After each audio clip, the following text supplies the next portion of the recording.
C인가 보네. 뒤에 오네. 뒤에 앰뷸런스. 이 집 피해주고 싶은데 쟤 한 3-4차 뒤에 있어가지고 피해줄 수가 없어.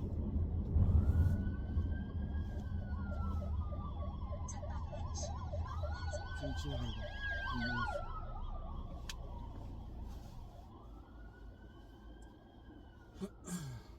저게 아까 계속 뒤에서부터 오길래 피해주려고 했는데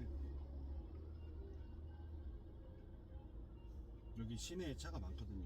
중도도 앰뷸런스 피해줘야죠. 환자가 타고 있다는 전제를 양보를 해주는 거죠.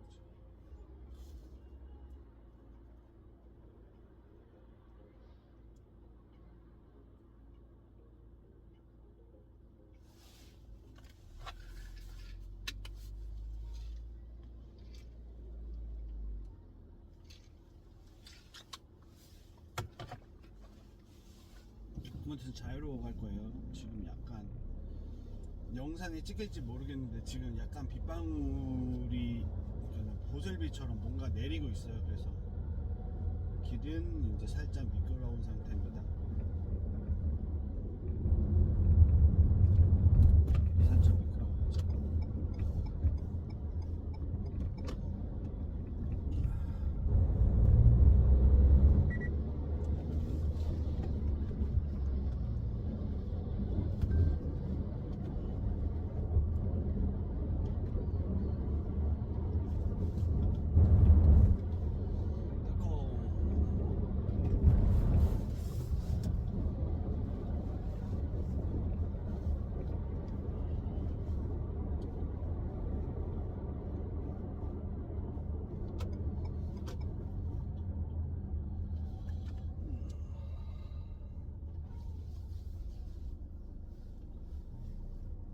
여기는 서원동입니다. 저 앞에 이렇게 언덕 넘어가면 서원동.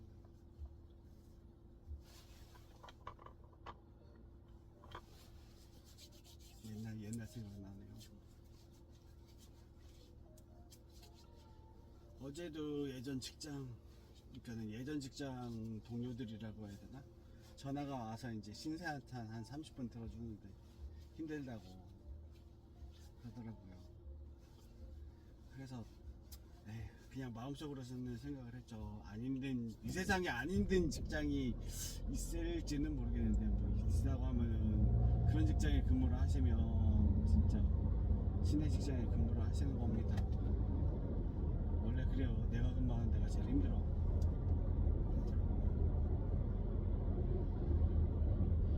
근데 이제 근무지를 이제 여러 군데를 근무를 해보시고 그 통상 이제 관리직으로서 해보시면은 거기서 거기에다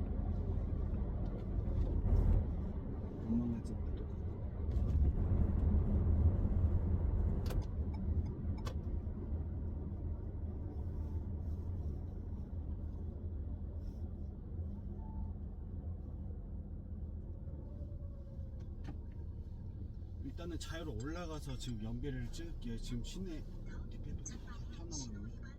네, DPF는 다 태웠나 보네요. 아침에 출근해서 신호 걸었는데 시내 주행 가다서다 하니까 DPF를 계속 재생 모드로 돌입을 하더라고요. 그래서 지금은 오토스탑이 됐다는 거는 재생 모드가 일단은 뭐 중지가 됐거나 끝났거나 둘 중에 하나거든요. 근데 재생 모드 돌입되면 좀 표현을 해주면 좋겠는데 어디 계기판에 구현이 안 돼요. 제 차는 그냥 감으로 때려잡아야 돼요. 뭐 그렇습니다. 알려주는 차종들이 가끔 있고 뭐 이렇게 튜닝 해가지고 뭐 이렇게 다는 사람도 있는데 뭐 이렇게 OBD 잭 해가지고 모니터 하는 거 달잖아요. 이렇게 모니터 할 때는 좋은데 겨울철에 이제 장시간 주차하면은 그 뭐지? 차 순정 배터리 방전됩니다. AGM 배터리 할아버지가 OBD 잭으로 뭔가를 이렇게 속도계나 GPS나 뭐 이런 거 쓰잖아요. 그러면 그 OBD 잭이 내가 시동을 놓고 해도 꺼져야 되는데 그게 안 꺼져요. 그래가지고 방전돼요. 전방에 신호 위반 단속 구간입니다. 일단은 여기에서 초기화를 하고 자유로로 올라가 볼게요.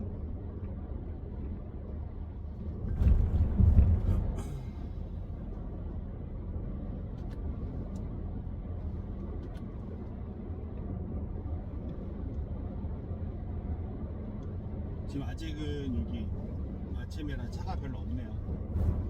점심때 되면 여기 차 엄청 많아요. 식사하러 오시는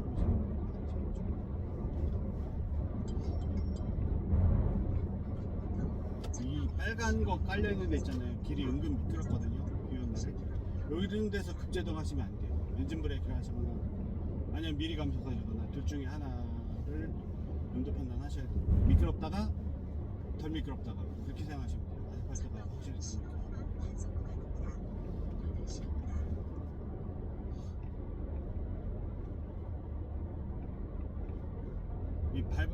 사고 나보고 느끼시거든요. 이 빨간색 있잖아요. 아니면은 그 방향 유도, 어느 방향 유도하는 거 이렇게 화살표 같은 거 있는 데가 있거든요. 그거 밟으셔도 엄청 미끄럽습니다. 얘도 미끄러워요. 얘도. 서울시내 막 이런 거 빨간색 많이 깔려 있잖아요. 엄청 미끄럽습니다.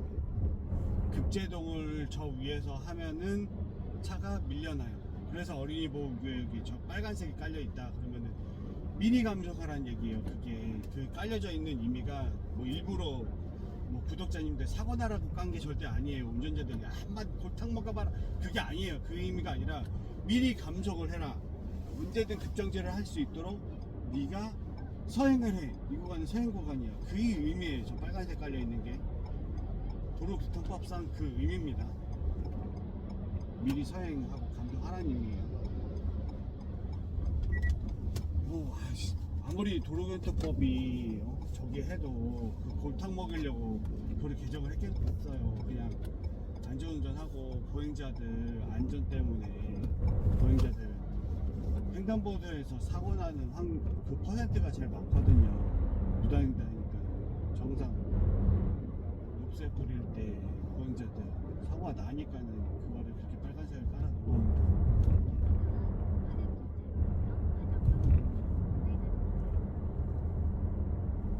제가 가끔 이제 도로교통법 상식 뭐 이런 거 알려드리는데 저 경찰 아닙니다.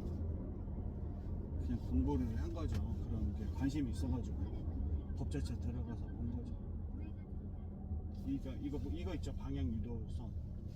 그게 고속도로나 이런 데서 저거를 타이어로 밟잖아요. 그럼 미끄러져요. 특히 지금 비가 보슬보슬.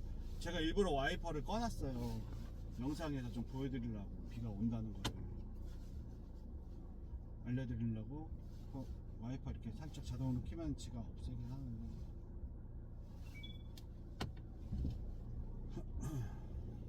주행하면 또 떨어지겠죠. 자유로도 이런 날 사고 많이 나요. 아예 춥거나 아예 눈이 내리거나 그럴 땐 사고 별로 안 나는데 비가 이렇게 쬐끔씩 내려 그러면은 그럴 때 살짝 미끄럽거든요. 지금 도로가 살짝 젖었어요. 그럴 때 지금 이렇게 막 젖은 도로에서 급제동 하다 사고 많이 나죠. 그래서 제 영상 보면은 별로 할 얘기도 저도 뭐 이제 이런 영상을 지금 제가 600개인가 700개인가 막 거의 올려놨잖아요. 영상을 보면은 이제 같은 좋은 얘기라도 계속 영상 찍을 때마다 이렇게 막 제가 설명을 드리면 얼마나 지겹겠어요, 구독자분들이. 그런데 제 영상을 이제 처음 보는 분들도 계실 수 있기 때문에 설명을 드리는 거예요. 짧게 상식으로 설명을 드립니다. 그리고 저는 그냥 법제처 어플로 도로교통법을 그냥 한번 열어서 읽어본 거죠. 뭐 그 정도 상식이에요. 짧아요. 그러니까 제가 정답이 아니다, 아닐 수도 있다. 근데 이제 모든 법에 법제처 어플에서 모든 법, 뭐 헌법, 뭐 그런 법률 찾잖아요. 찾으면은 그 이 법률을 왜 입법하게 됐는지, 입법 취지가 한 두세 줄 짧게 이렇게 있어요. 이게 무슨 법이다 라고 설명하는 법인데, 말 그대로 그게 어떻게 생각하면은 그 법률 아니면 특별법을 제정을 할 수밖에 없었던 이유에 대해서 설명을 하거든요. 도로교통법을 왜 만들었어? 뭐 그런 거예요. 그런 게 두세 줄이에요. 그래서 그런 거를 기본 상식으로 해서 도로교통법을 이해를 하셔야 됩니다. 그 접근하는 방법이죠. 도로교통법을 내가 유리하게 과속하고 다니고 신호위반하고 다니고 그런 사람들에게 유리하게 만들었겠어요? 아니면 보행자들한테 유리하게 만들었겠어요? 그런 거를 상식을 좀 이해를 하시고 도로교통법을 보셔야 된다는 얘기죠. 그런 게 입법 취지가 설명이 돼 있다고요. 거기 그거부터 이해하셔야 돼요. 예를 들면 헌법을 왜 만들었어? 그럼 헌법의 입법 취지를 보면은 헌법 그 전문을 함축해서 요약해서 설명하고 있어요. 3.5운동 정신을 계승받아 그런 식으로 설명이 되어 있거든요. 그런 거를 이해를 좀 하실 필요가 있습니다. 공부하시려거나 뭐 이제 내일 모레 이제 수능이죠. 저도 첫째가 수능 시험을 응시를 하는데, 저는 수능을 독학을 해가지고 뭐 학원 다니거나 워낙 시골 학교를 다니는 것도 문제지만 뭐 학원이 있어야 다니죠. 남들 공부할 때 저는 자격증 공부해가지고 자격증 따고 수능 독학 공부 준비해가지고 수능 시험 보고 그랬어요. 학교 다닐 때. 참고로 제가 제 생애 첫 대학교는 수시로 해가지고 합격을 했었습니다. 지금은 전혀 제 전공하고 무관한 거를 지금 직업을 하다 보니까 설명이 그때는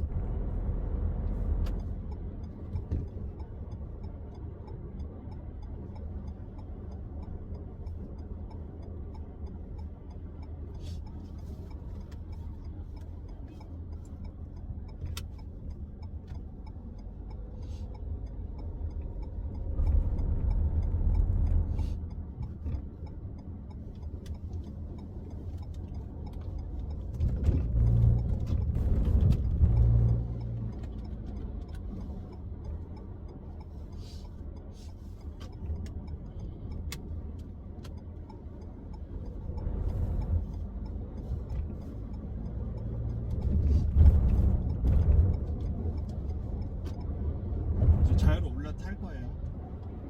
근데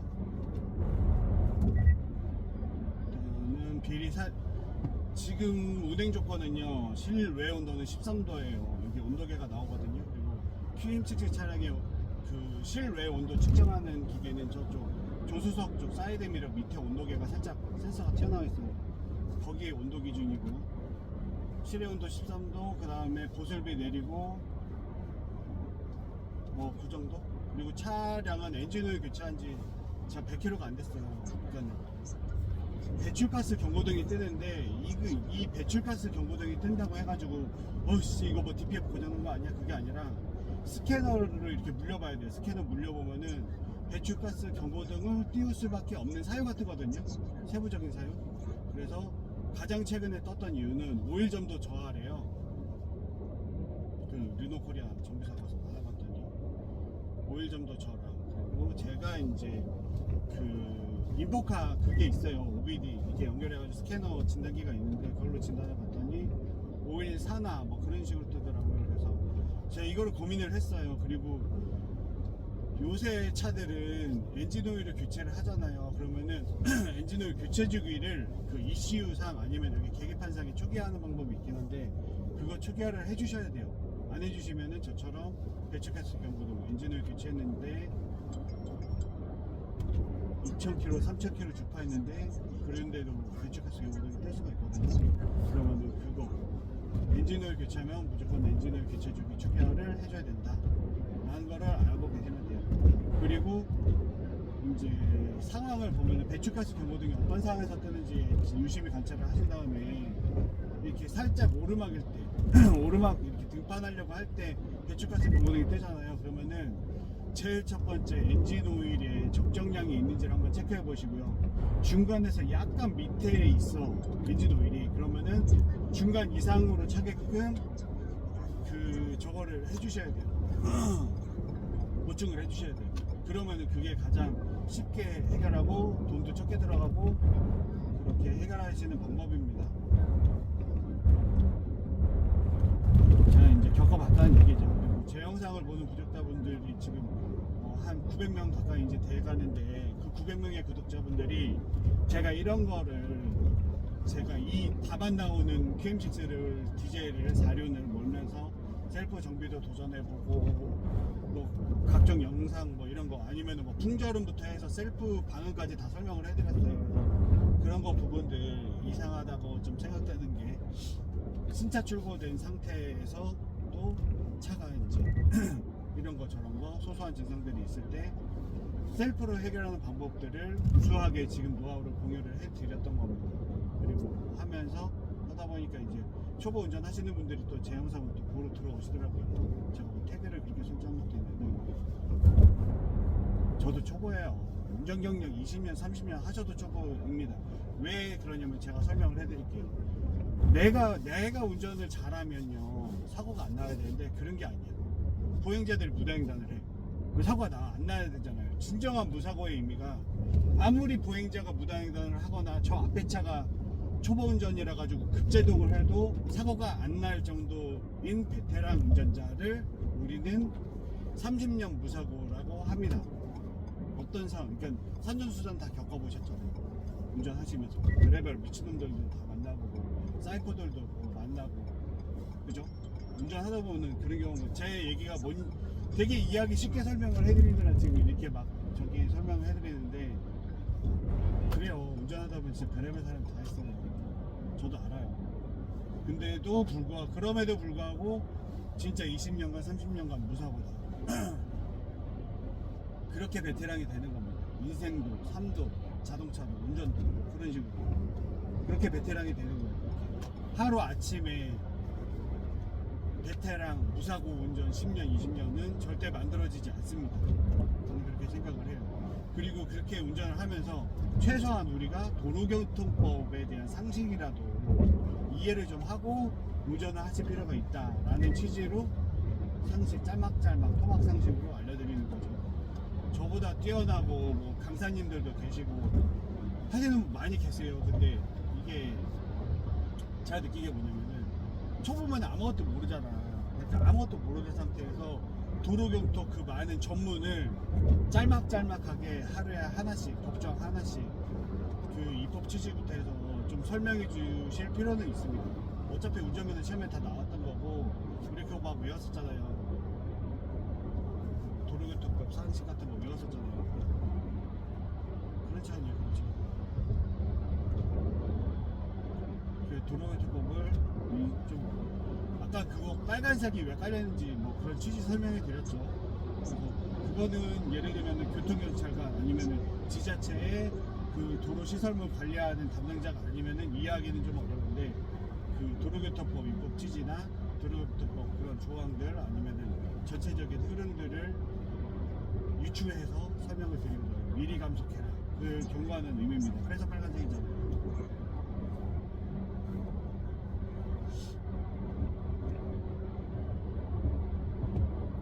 이제 연비 테스트 주행을 할 건데 자 디젤 차들 특성을 좀 이해하실 필요가 있어요. 디젤 차들은 어떠냐면요. 속도는 상관없어. 속도는 뭐 빨래든 늑든 아니면 뭐 규정 속도는 상관이 없는데 제가 보면은 79에서 80을 왔다 갔다 할 거예요. 제가 세팅은 84에다가 이제 세팅을 해놨는데 제가 지금 드리고 싶은 말씀이 이렇게 정속 주행을 하잖아요. 그러면은 그 요새는 이제 유로 배기가스 규제 때문에 배기가스를 다시 그 흡기 쪽으로 다시 넣습니다. 그래서 이게 문제가 뭐냐, 카본이 누적이 돼요, 흡기 쪽에.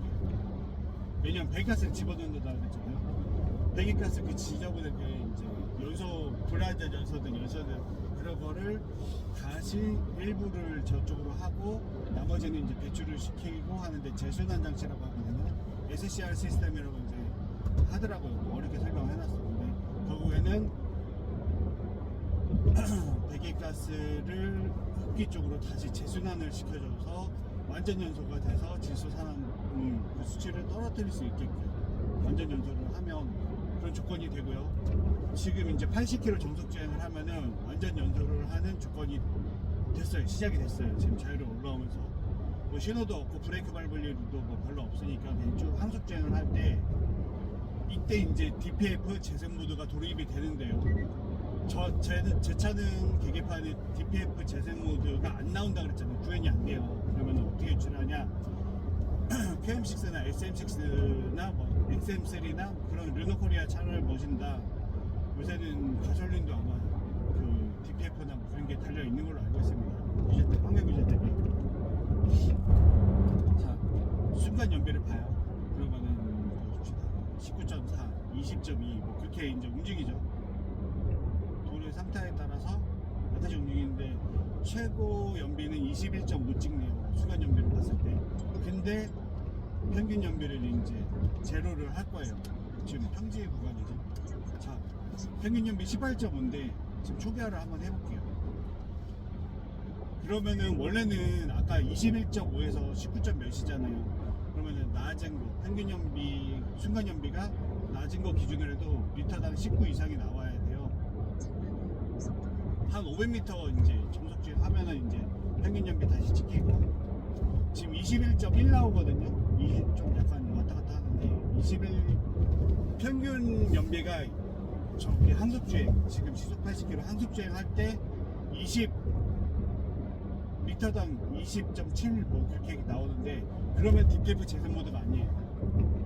근데 이게 갑자기 뚝뚝뚝 떨어지는 경우가 있어요. 이렇게 쭉 그냥 앞만 보고 이제 앞에 상황에 집중을 해서 이제 쭉 가잖아요. 근데 계기판은 이제 숄더 체크 하는 거죠. 계기판에 평균 연비 숄더 체크 했을 때 뭐지? 디젤 차네. 내 차 디젤 차네. 갑자기 평균 연비가 막 쭉쭉쭉쭉쭉 떨어져. 19, 18, 17 막 그렇게 떨어져.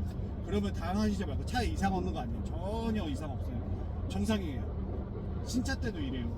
그래서 DPF 재생 모드가 도입이 되면 평균 연비가 잘 나오는 구간임에도 불구하고 평균 연비가 떨어진다. 근데 그 이유는 연료를 인젝터에서 후분사를 해요. 이렇게 3번 터지는 거 아시죠?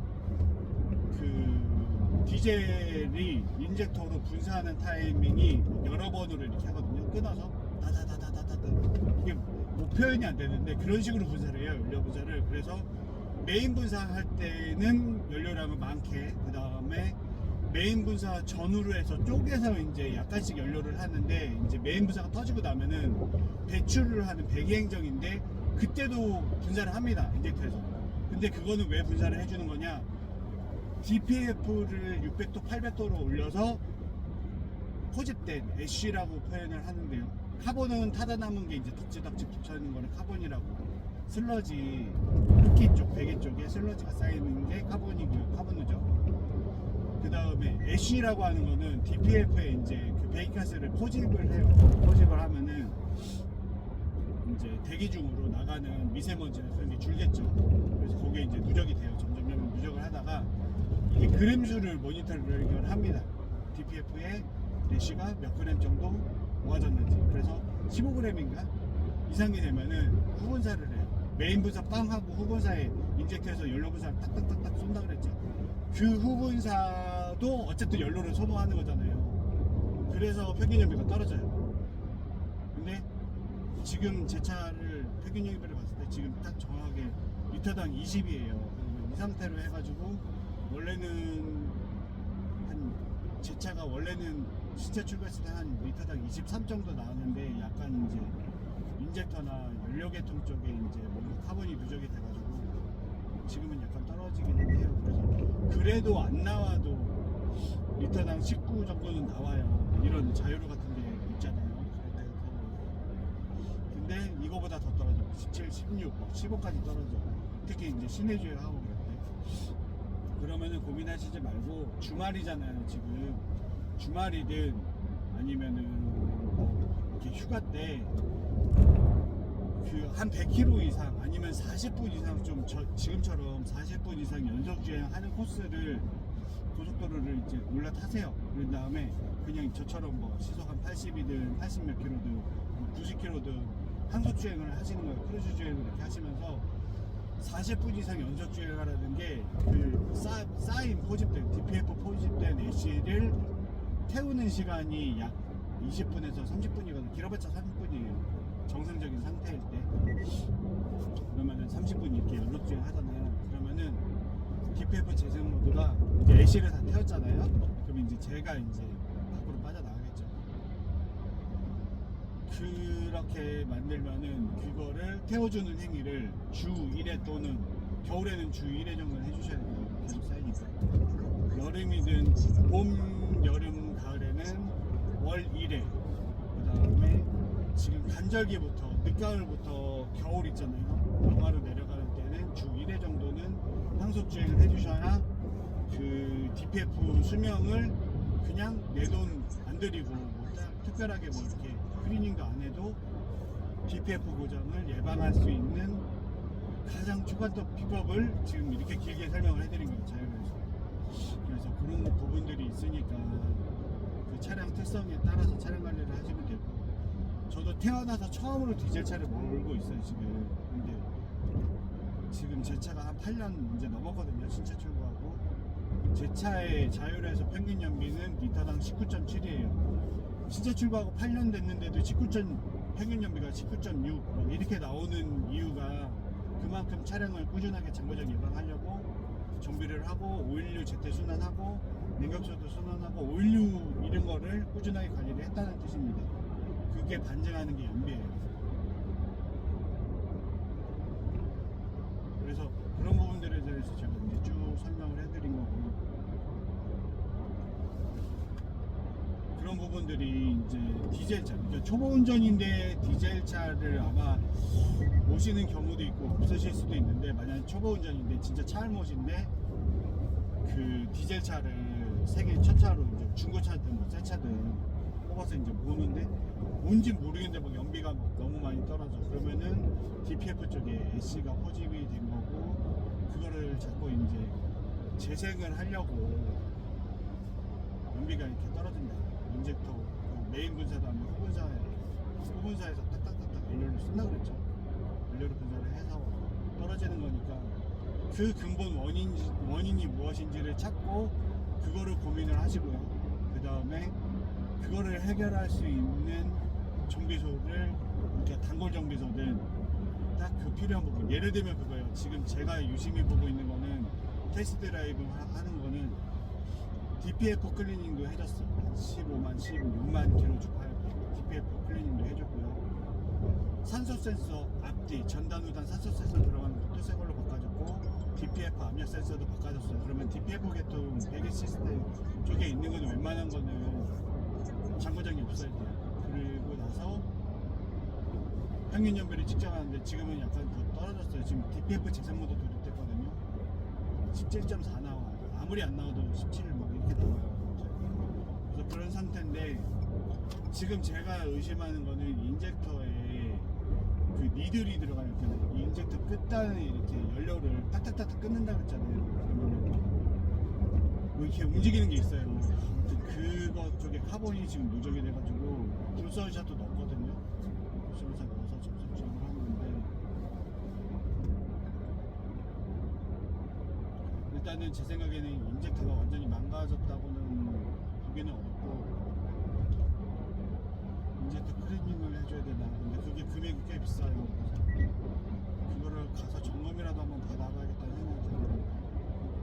아무튼 연료를 분사해주는 연료계통 쪽에 문제가 있고, 그러니까는 자, 인젝터를 클리닝 하시거나 아니면은 그러니까 디젤차 기준입니다. 인젝터를 클리닝을 하시려고 하시거나 인젝터를 리비드를 한 거를 중고로 구입을 해서 이제 교체를 하려나 이렇게 생각을 하시면은 클리닝을 안 하고 리빌드한 인젝터를 교체를 하는 게 정답이에요. 근데 지금 내 차에 들어가 있는 지금 장착이 된 인젝터가 성능은 약간 떨어져도 완전 고장은 아니거나 그런 상태다라고 생각이 되면은 일단은 재생 리빌드하는 인젝터를 주문하세요. 미리 한 6개월 정도 생각하신 다음에, 그래서 배송이 될 거예요. 아마 인젝터 리빌드한 재생 인젝터를 주문을 하면 이제 될 거예요. 그런 다음에 저처럼 이제 테스트 주행을 해보는 거죠. 출퇴근을 하거나 그러면서. 그래서 연비가 어디까지 떨어지고 아니면은 가속이나 감속이나 뭐 그런 거를 하시잖아요. 그러면 그럴 때 상황을 좀 보세요. 엔진이 어떨 때 진동이 심한지.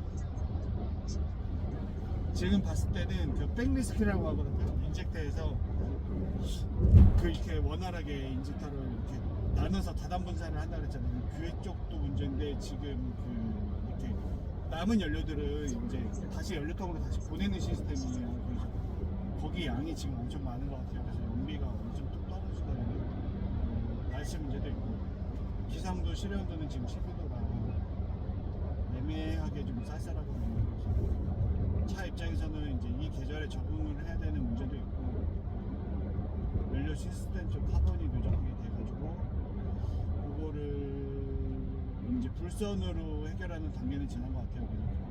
그리고 제 차 주파거리가 지금 8년 차인데 주파거리가 약 17만 4천 km 정도 주파를 했어요. 그래서 이제 관리를 할 때가 시작이 된 거예요. 17만에서 20만 km 사이에 뭔가 이제 꾸준하게 뭐 엔진오일이든 뭐 그런 거 포함해서 관리를 안 하면은 고착됩니다. 뭔가가 고착되기 시작하고요. 수리를 받으려고 해도 안 돼요.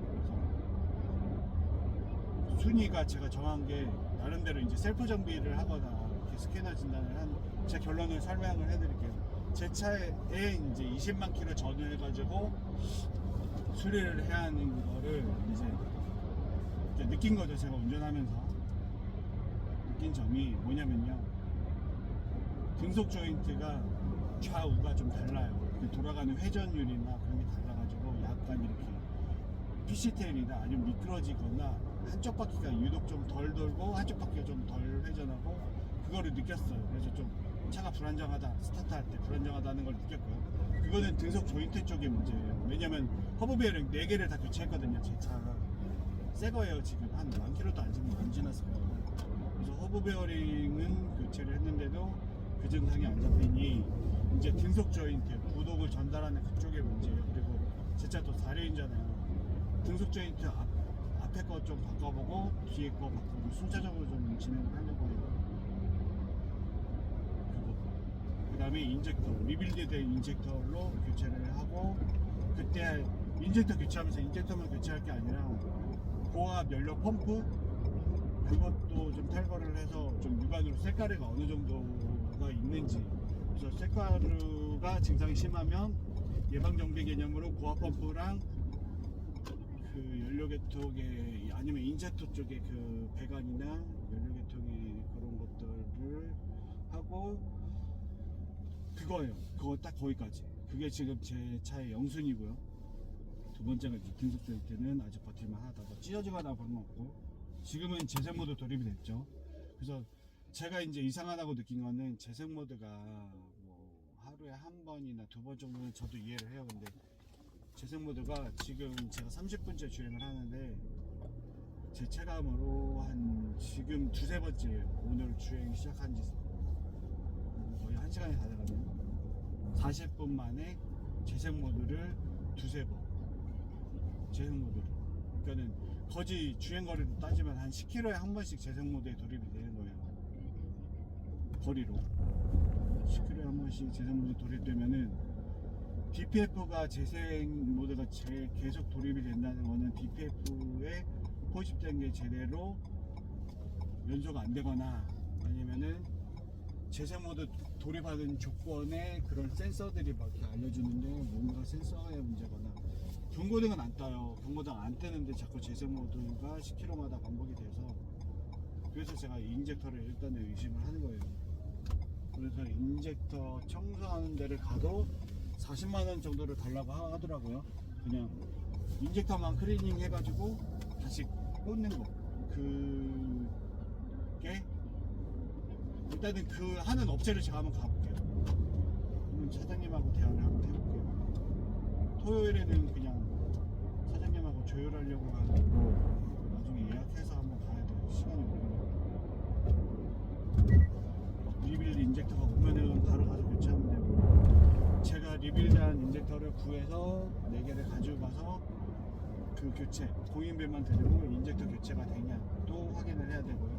그게 안 된다고 하면은 인젝터 클리닝하고 재장착 하는데 비용이 얼마냐 그렇게 한번 견적을 뽑아보고 진행을 해야 될 것 같아요. 그래서 지금 이제 피턴 했고요, 자유로. 다시 이제 집으로 가는 길에 그 인젝터 시공이 가능한, 인젝터 정비가 수리가 가능한 그런 정비소 지금 들릴 거예요. 그래서 그 정비소 가는 영상입니다. 지금 이제는 돌아갈 거예요. 그래서 별로 얘기는 안 할 거예요.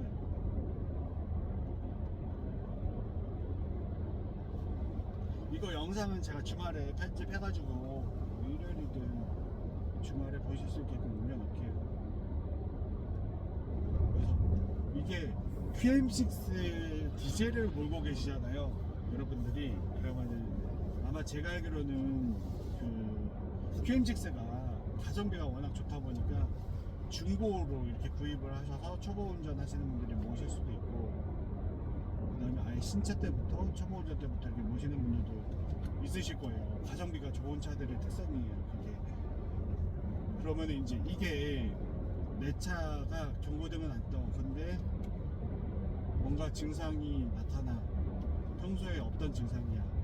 그러면은 정비소에 가면은 눈팅이 반팅이 맞아요. 정비소가 이거 교체해 봅시다. 그러면은 근본 해결은 따로 있는데 엉뚱한 거부터 이렇게 정비를 해요. 순차적으로 이것도 있고 저것도 있고 뭐 하면 100만 원이야. 그래서 그거 해결하는 거. 그래서 제가 그게 너무 싫어서, 특히 이제 르노코리아 정비소나 제조사 정비소 가면은 바로 해결 안 해요. 왜냐면 그 사람들은 보세요. 고객이 어쨌든 찾아와서 뭐라도 수리를 해야 돼. 그게 끊임이 없어야 돼. 그래야 수익이 나가. 그런 시스템이잖아요. 제조사 정비소고 경매 정비소고. 그러면은 거기에서 이제 그 속에서 양심적인 정비소를 찾아야 되는데 간단해요. 엔진 오일을 오일 필터, 엔진 오일, 에어 클리너를 구입을 해요. 인터넷으로 내가 마음에 드는 거를, 내 차에 맞는 거를 구입을 한 다음에 공인비만 주고 몇 번 해보세요. 한 2-3번. 아무 소리 안 하고 엔진을 교체해 주잖아요. 이게 돈에 눈이 먼 정비사는 그것조차 싫어. 그래서 정비 거부하고 막 그래요. 수익이 안 되니까 내 거를 엔진을 써야 되고 내 거 연료 필터 써야 되는데 얘만 오면은 공인비만 줘야 돼. 몇만 원 되지도 않아. 돈이 안 돼. 그래서 2-3번 정도 하면은 그걸 거절을 하고 다음부터 예약 안 받는다고, 정비 안 해준다고, 그런 정비사가 분명히 나타날 거예요. 그런 데는 걸으세요. 그냥 걸으세요. 그런 정비소 걸으세요. 왜냐면은 고객이 돈으로 보이는 정비소거든요. 그래서 그런 데를 단골로 하시면 안 되고요. 진짜 아니면은 내 동네 정비소에, 동네 근처에 내 동네 정비소에 한 2-3군데 가보세요. 제가 똑같이 얘기했죠. 인터넷으로 엔진 오일, 오일 필터, 에어 클리너를 구입을 해가지고 가세요. 한 2번 정도, 3번 정도 엔진 오일 교체를 해봐. 그러면 한 5,000km마다 엔진 오일을 교체를 해도 15,000km를 주파를 해야 되잖아요. 벌써 1년이 넘어요. 그렇게 되면 그렇게 양심적인 정비소를 그렇게 찾으시면 돼요. 찾으신 다음에 어떻게 하냐, 그런 정비소를 가셔서 이제 내 차의 증상을 최대한 상세하게 설명 한번 해보세요. 경고등이 떴을 때 가면은 정비사가 빨리 대체를 할 수가 있고요. 경고등이 안 뜨는 상태에서 제가 얘기했잖아요. 운전석 쪽, 조수석 쪽, 그 바퀴 그 스타트 할 때 회전율이 달라. 그래서 어떤 현상이 나타나냐, 되게 차가 불안하게 스타트가 돼요. 왜냐면 다르니까, 회전율이 다르니까. 그러면은 등속 조인트 문제라고 제가 설명을 드렸잖아요. 그래서 등속 조인트를 뭐 교체를 하라고, 그 현대기아차는 교체하는데 부품비도 얼마 안 들고 공인비도 얼마 안 해요. 근데 문제는 르노, KG 모빌리티, 그 다음에 르노 코리아, 뭐 쉐보레가 문제예요. 그 차들의 특성이 뭐냐면요, 쉐보레는 그나마 좀 양반이야. 제가 쉐보레 오너거든요, 전에. 그 다음에 지금 르노 코리아로 이제 2차 신차 출고하면서 나왔는데, 공인비 갖고 장난치고 부품비 가지고 장난을 치는데, 보세요. 등속 조인트를 교체를 하는 게 아니라 그 안에 구리스가 마르면은 그런 증상이 나타나요. 등속 조인트에 이렇게 균열이 안 생겨도, 그러면은 그 등속 조인트에 그 굴절되는 부위가 있어요. 그래서 그거를 탈거를 해서 안에 구리스 채워주고, 만약에 고무가 만약에 노후됐어, 그 고무, 왜냐면 안에 구리스 채웠으니까 고무만 교체를 해주면 거의 뭐 재생품이랑 동일해요. 그렇게 하면은. 그리고 탈거하는데 완전 쩔어가지고 빠지지가 않아. 잘 빠지지가 않으면은 그런 상태다, 등속 조인트가. 그러면 교체를 하세요. 그냥 재생이든 순정이든 그거는 이제 선택하는 몫이죠. 재생은 오래 이상이 없을 거고, 그러니까는 재생은 뭐 주파한 거리가 찍을게. 자, 엉뚱한 데를 찍어서 자꾸 유턴하라고 하네요. 그래서 재생은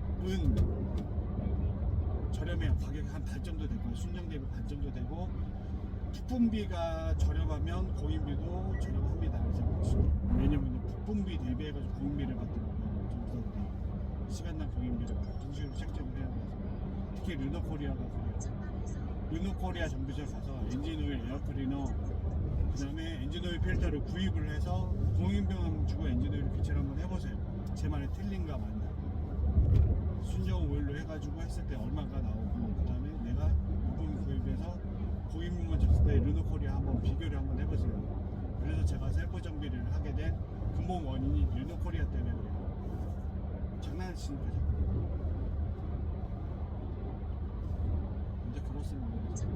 주말 아침부터 뭐 쓸데없는 소리 하고. 그래서 도움이 되시는 분들한테는 제 영상이 잠깐 도움이 됐으면 좋겠고, 그렇게 하시면 돼요. 그래서 그거를 진짜 쩔어서 어느 부품이든 이게 한 20만 킬로에 처음 정비를 하는 거야. 다 좋아요. 다 좋은데, 예를 들면 디젤에 그 연료를 이렇게 아침에 첫 시동 걸면은 그 연료를 데워주는 역할을 하는 게 연료 필터에 히터코어가 있고요. 그 다음에 그 뭐라고 해야 돼? 엔진 안에 이렇게 열을 해가지고 연료를 미리 데워주는 역할을 하는 게 있어요. 그래서 계기판에서 봤을 때 이제 돼지 꼬리표 표시가 나거든요. 그 디젤 운전분들 그 돼지 꼬리표가 꺼지면 시동을 거셔야 되는데, 그 한 몇 초 뒤에 이제 시동 걸면 되는데, 문제가 뭐냐면 그게 노후되면은 시동 지연이 생겨요. 아무 이상이 없는데 시동이 걸리긴 걸리는데 시동이 뭐 10초 만에 걸리고, 그러면은 그거 문제예요. 그래서 그것만 교체를 하러 내가 이제 20만 킬로 주파하고 처음 정비하고 어떤 현상이 나느냐, 그게 쩔어 있어. 부품들이 안 풀려야 뭐 정비를 할 거 아니에요. 안 풀려. 그래서 제가 드리고 싶은 말씀이, 뭔가 전조 증상이 나타나거나 이거 뭐 이상하다 그러면 단골정비소 가서 물어보면 이거 교체하셔야 되는데요, 인터넷에서 주문을 해. 그 순정 부품이든 뭐든 인터넷에 저렴하니까 구입을 한 다음에, 그리고 할부해도 아무 눈치가 안 보이잖아요. 12개월 할부를 해도 눈치가 안 보이죠. 이렇게 인터넷에서 배송을 시켜요. 도착하잖아요. 그거 들고 정비소 가세요. 그래서 가면은 단골 정비소면은 알아서 그거 하면서 배선 문제야, 뭐가 커넥터가 문제야, 그러면 그런 것들도 같이 수리를 해주시니까 그렇게 하시면 됩니다. 정비는 그렇게 해가지고 예방 정비 플러스 증상이 나왔을 때 그거를 하는, 신뢰할 수 있는 정비소를 무조건 하나, 두 개, 세 개 정도는 만드셔야 돼요.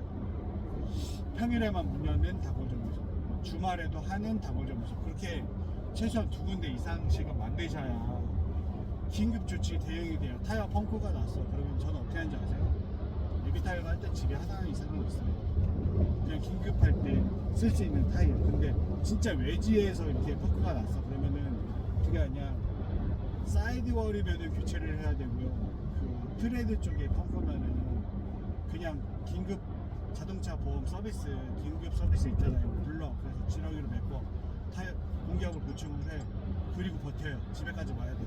그리고 집에 예비 타이어 하나씩 있다 그랬잖아요. 아니면 트렁크에 있는데 얘는 경량이라 이렇게 무슨 오토바이 타이어처럼 엄청 얇은 타이어가 스페어 타이어가 들어가 있어요. 걔는 응급조치용이고 정비소까지 갈 수 있을 만큼의 거리를 주행을 할 수 있는 타이어고, 그 타이어 말고 이제 내가 끼던 타이어를 버리지 않고 하나를 갖고 있어. 집에 베란다도 어디에 둬. 그래서 다음에 타이어가 펑크가 나잖아요. 그러면 그 타이어로 교체를 해서 주행을 하고, 이제 그 사이에 응급조치는 됐으니까 그 사이에 이게 트라이드 마모율이 네 바퀴가 다르면, 한쪽만 다르면 그쪽 쏠릴 차가 쏠릴 수밖에 없어요. 그런 상황이다 그러면은 인터넷에서 또 주문을 해. 그러면 내는 또 트레드가 나머지 세 바퀴가 90% 이상 남아있다 그러면은 새 타이어 하나만 해가지고 그쪽에만 새 타이어로 껴도 이게 어느 정도 맞아쳐요. 그 트레드 양이 많은 쪽이 빨리 달 수밖에 없어요. 너무 높이거나 아니면 달면 하중이 달려가지고 어느 정도 주행을 하면 그 트레드 마모가 또 맞춰줍니다. 그래서 그렇게 해서 타이어 하나 교체할 때는 그렇게 하시면 됩니다.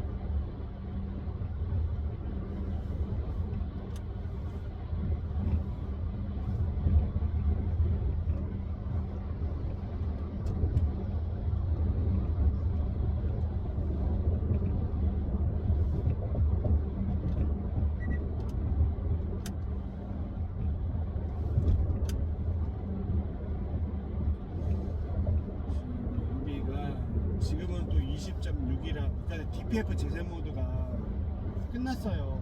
그러니까 끝났을 때 보면은 평균 연비가 리터당 20.6km 정도 나오네요. 지금 돌아오는 길에 다시 근데 제 차의 문제는 뭐냐, 경고등도 안 뜨고 아무 이상이 없어. 근데 DPF 재생 모드가 10km 주파 할 때마다 재생이 모드에 돌입이 된다고 했잖아요. 그러니까 너무 잦은 거죠. 크게 제 차의 증상이에요. 그래서 그런 거를 좀 신뢰할 수 있는 정비소 가서 대화를 해봐야 될 것 같아요.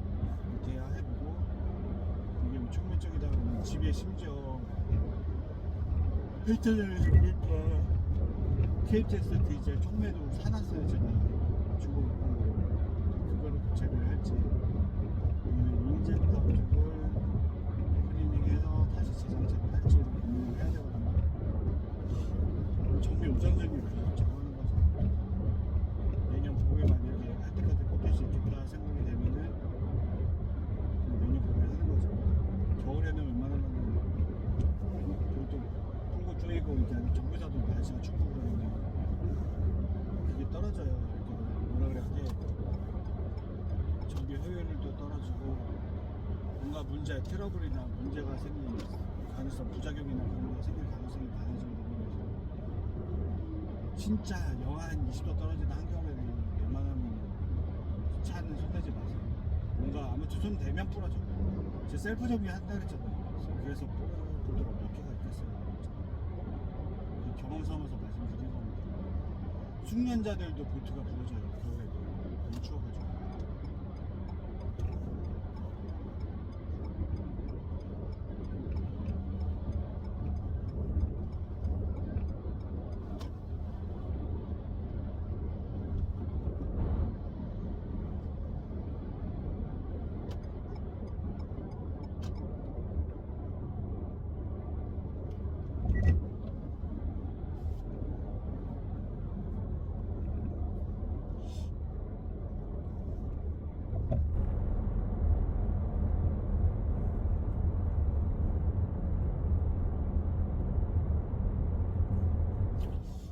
거기가 이름이 뭐였더라. 아무튼 찾아가 봐야 되는데 제가 두 군데를 갈 거예요. 이거 인젝터 그 카본? 인젝터에 카본이 낀 거예요. 지금 봤을 때는. 근데 지금 평균 연비가 DPF 재생 모드가 아닐 때는 평균 연비 지금 20.9로 약간 줄었는데 20km 키로가 나와요. 그래서 다른 거는 정상인데 DPF 재생 모드만 10km마다 재생 모드가 돌입이 돼. 그러면은 다른 거는 다 정상인데 뭐가 한 가지가 문제라서 지금 이런 현상이 나타나는 거고, 제가 판단한 거는 제가 정비사도 아니고 어차피 정비사가 이제 또 뽑아보면 다 나와요. 그래서 분사량 체크하면은 그게 공인비계나 그런 게 나오면 문제지 해결이 된단 말이에요. 그게.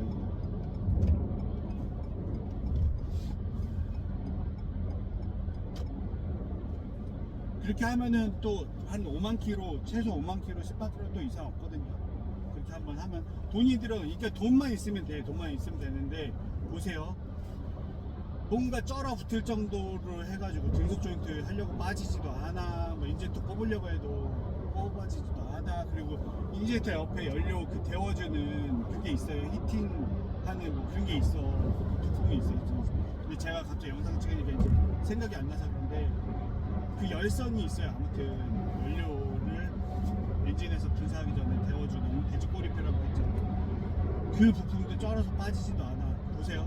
그러면은 그 나사사들 새로 뭐 해거나 뭐 해가지고 하는 그런 공인비가 추가로 들어가고, 아무튼 50만원, 60만원, 100만원 미만으로 해결돼. 충분히 그 시기의 문제인데 해결이 될 거를 마르고 닳도록 20만 킬로, 30만 킬로 타다가 잔고 작업도 그렇게 하다가 이제 수리를 하려고 하면 최소 500 깨져. 500이 깨지고 1000만원이 깨지고. 그런 이유가 평소에 꾸준하게 차량 관리를 하고 그렇게 하시면 돈이 이렇게 조금씩 들어가요. 이렇게 몇백만 원이 나올 수가 없어. 엔진 미션을 통째로 교체를 해야 몇백만 원 나오겠죠. 그런 거를 제가 가성비 좋게, 그러니까 어차피 수리를 해야 돼. 근데 그 수리비가 적게 나오는 가성비 좋게 내 차 컨디션을 올릴 수 있는, 끌어올릴 수 있는 그런 거를 알려드리는 거예요. 제 영상의 주된 목적이 저 사람이 뭐라고 떠드나 그러면요, 그런 거에 설명을 해드리는 거고. 지금 제가 정비소 2군데 갈 거예요. 오늘 인젝터 클리닝이 가능한지, 그 다음에 제가 리빌드된 인젝터를 구입해 와서 인젝터 교체만 가능한지. 근데 제가 알기로는 인젝터 교체하는 게 그 인젝터마다 코드가 있거든요. 그거를 그 ECU나 그 프로그램 스캐너에서 인식을 시켜줘야 돼요. 그 인젝터마다 고유 그게 있단 말이에요. 코드, 타이어처럼, 타이어 TPMS처럼 이렇게 코드가 있는데 그 코드를 뭐 1번에는 무슨 인젝터 코드 도도도도, 2번 이게 그러니까는 그거는 르노코리아에 정 안 되면은 리빌드가 완료가 된 인젝터 4개를 가져가서 르노코리아에 가서 공인비를 비싸게 주고 장착을 하면 해결이 돼요. 완벽하게 해결이 돼요. 공인비가 비싸요. 그래서 그 문제예요. 그러니까 그런 것 때문에 저는 늘 고민을 하니까 르노코리아에 반드시 가셔서 수리를 받으셔야 되는 상황이면 큰 돈을 들이셔더라도 르노코리아 가서 수리를 받는 게 가장 돈을 버는 걸 수도 있어요. 그래서 그 사안에 따라서 좀 다르거든요. 정비하는 품목이나 사안에 따라서 좀 다르거든요. 이렇게 이해를 하시면 됩니다. 제 차 지금 여기가 약간 오르막 구간인데도 리터당 평균 연비가 20.3 나와요. 그러면은 차는 컨디션이 괜찮은 상태인데 DPF 재생 모드가 자꾸 돌입이 된다고. 진짜. 그럼 연비가 또또또 떨어진다 그랬죠. 리터당 19, 리터당 18, 리터당 17. 그게 떨어지는 게 차가 뭐 완전히 고장나고 그런 게 아니라 그냥 DPF 재생 모드로 도입이 된 거예요. 그래서 이렇게 연비가 또또또 떨어진다 싶으면은 순간 연비를 이렇게 모니터링 하다가 순간 연비가 뭐 잘 나온다, 예전처럼 잘 나온다 그러면은 평균 연비 한번 초기 한번 해보세요. 그러면은 그거를 막 셀프로 진단을 하실 수가 있어요. 근데 제 차의 인젝터 카본이 조금만 미미하게 누적이 됐는데 약간 움직이는데 뭔가 저항이 생겼거나 그렇다 정도 수준이면 그냥 인젝터 클리닝만 하면 되는데, 보세요. 인젝터 클리닝을 해서 돈을 줬어. 하고 났는데 또 한 10,000km, 20,000km 주행하고 나서 아예 인젝터가 망가진 게 또 식별이 됐어요. 인젝터 하나만 망가지잖아요. 그러면은 4개통이면은 인젝터가 4개가 있는데 4개 중에 1개가 완전 완전히 고장이 나거나 완전 마테리얼이 나거나 제대로 고생을 못해요. 그 정도 수준이면은 그냥 경호등이 뗄 거예요. 그 정도 되면. 인젝터를 점검료만 그래주고 그럴 수밖에 없는데, 그런 거 예방하려고 리빌드된 4개, 왜냐면 그 리빌드 하잖아요. 완전 분해했다 완전 조립을 하는데 중간에 이제 고장난 부품들은 수리를 해요. 교체를 해가지고 수리가 된 게 리빌드 개념이에요. 그래서 그 인젝터 클리닝하고 개념이 완전 다르거든요.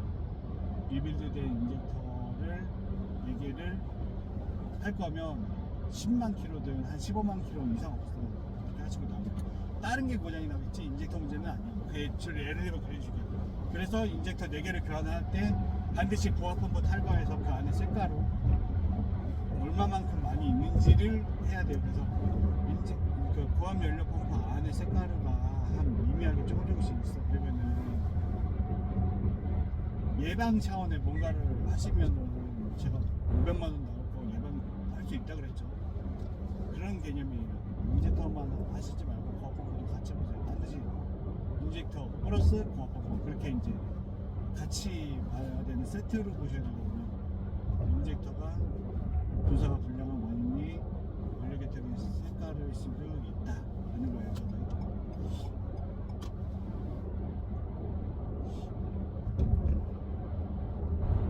그리고 재생모드 또 도입이 됐네요. 연비가 팍팍 떨어져요. 형님. 그러면 또 재생모드 제 10km마다 재생모드 이걸 해결을 해야 돼요. 겨울에 이게 연비 사용량이 주의하는 게 계속 늘어나고 자주 주의를 할 수밖에 없는 상황이 되는 거죠. 그렇습니다.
왜냐면은 저는 이제 저쪽에서 좌회전 집에 가려면 좌회전 해야 되는데 우회전할 거예요. 저기서 두 군데 들린다고 했죠. 사장님하고 직접 대화를 해보려고. 이게 센서 문제면 센서류는 원래 폐차할 때까지 이상이 없어졌거든요. 센서 같은 경우는. 근데 왜 센서 이상이 생기냐? 불안정한 전화 때문에 이제 센서가 망가져요. 서지 전압이라고 얘기하는데 원인간의 뭔가가 배선이 접촉 불량이 나거나 아니면 배터리 이제 방전되면 교체를 하잖아요. 그때 이제 배터리를 장착을 했을 때 서지 전압이 나타나는데 그런 게 잦다. 그런 행위가 배터리 단자를 뺐다 꼈다 한번 해보면은 센서가 뭐라도 망가질 수밖에 없어요. 아무튼 그래요. 그런 상황이라. 근데 솔직히 그래요. 이게 DPF 재생 모드에 돌입이 되잖아요. 그러면은 실내 온도가 올라가요. 지금 29.7. 실내 온도는 14도. 그러면 제 차 실내 온도가 6도 이상 높아라고 했잖아요. DPF 재생 모드가 자주 돌입이 되잖아요. 실내 온도가 올라가요. DPF를 600도, 800도까지 올립니다. 그래서 이제 시내 주행이니까 그냥 창문 열고 천천히 갈게요. 차 너무 더워가지고. 너무 더워요. 정비 여기서 좀 더 눌러.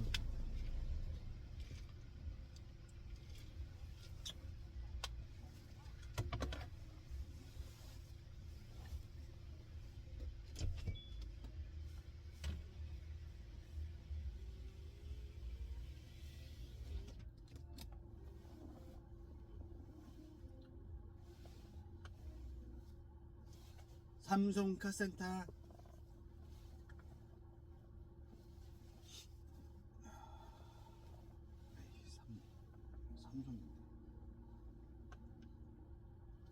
삼성 카센터.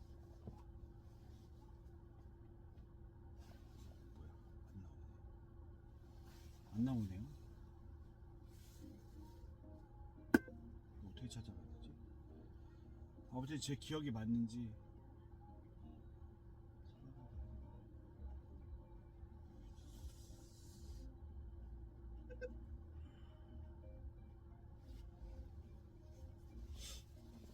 예전에 갔었는데 잠깐만요.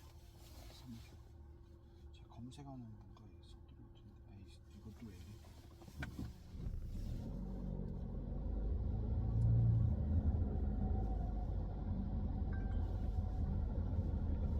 삼성 카센터.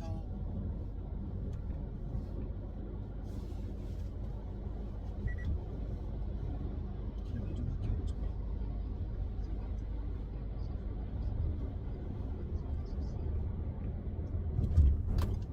그냥 앞차 보고 조심해서 운전하시면 돼요. 안 나오네.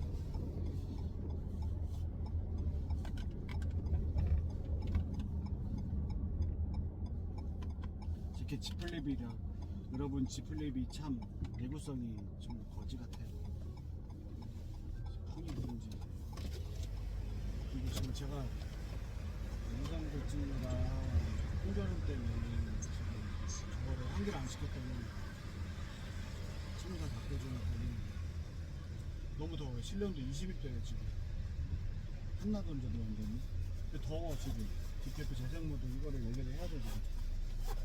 와, 그래서 가는 거예요. 그래서 집 바로 앞에 좀 회사가 있긴 한데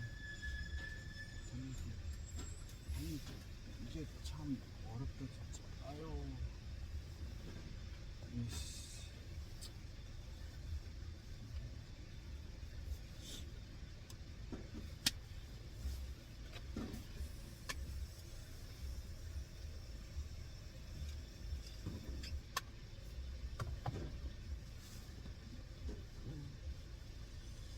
일단은 그 정비소 도착하면 영상을 끌게요. 제가 지금 주행정이 어디 각들에 세워놓고 영상을 끌 수가 없어서 그냥 틀어놓는 거고요. 실내 온도 좀 빨리 떨어뜨려야 돼요. 지금 너무 더워요. 실내 온도가 21.8이면 한낮 온도잖아요.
골목에 들어가서 좀 찾을게요. 여기가 헷갈려요. 여기가 다솜에서구나.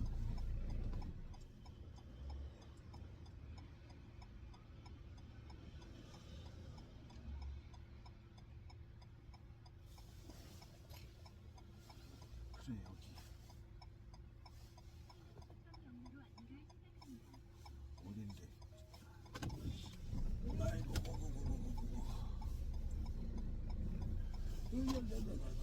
직진이 하려네 또. 아유, 관종 나빠.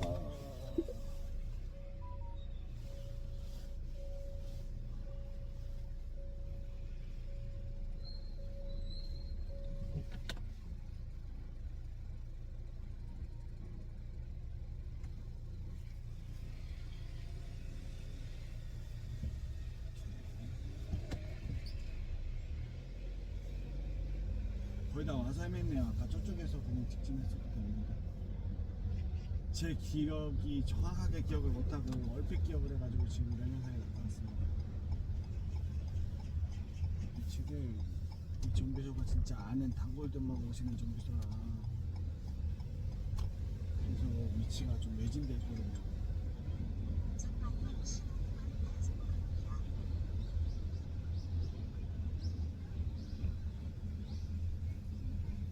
셀프 정비 하니까 정비소 올려도 필요 없어. 단풍 너무 예쁘다. 단풍이 이 동네는 단풍이 예쁘네. 와, 뭐 설악산 갈 필요가 없겠는데요? 엄청 예쁜데 단풍? 좋겠다. 이 동네 사람들은 단풍도 이렇게 예쁜 거 보고 산책도.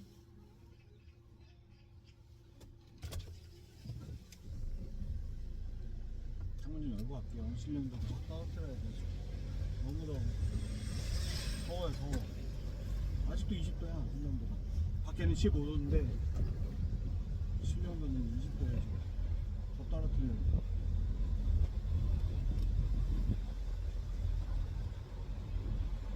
제 차 디젤 엔진이라 그 특유의 진동과 소음이 있습니다.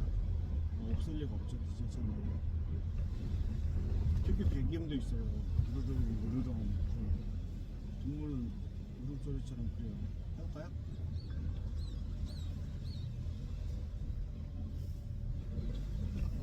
그래요. 여기가 우회전하는 차고 여기가 직진하는 차 같은데 둘 다 직진이네. 직자, 지구 표시가 되어 있는.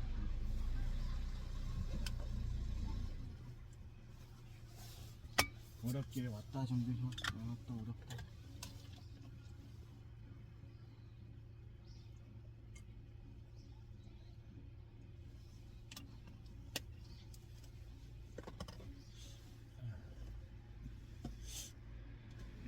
틴트가 잘 됐네요.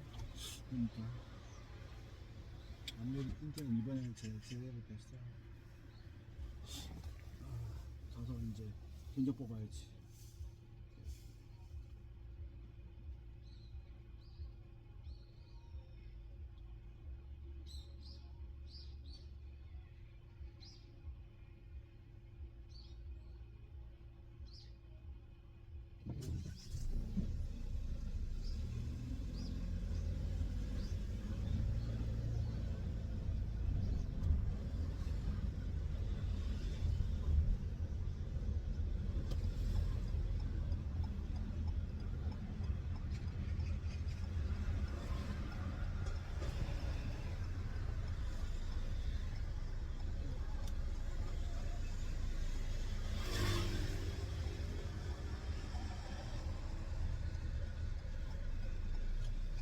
옆에 가려고 그 앞에서 가고 있어. 아이고 진짜 환장하겠다.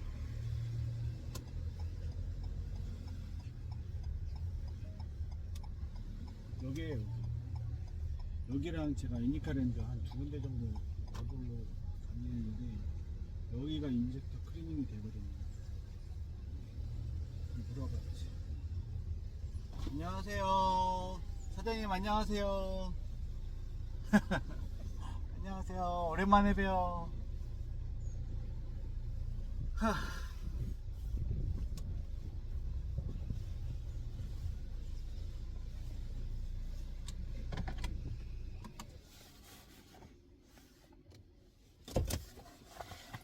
영상 끄겠으면 내 사장님하고 얘기해야 돼가지고 영상 끌게요. 아유 힘들어.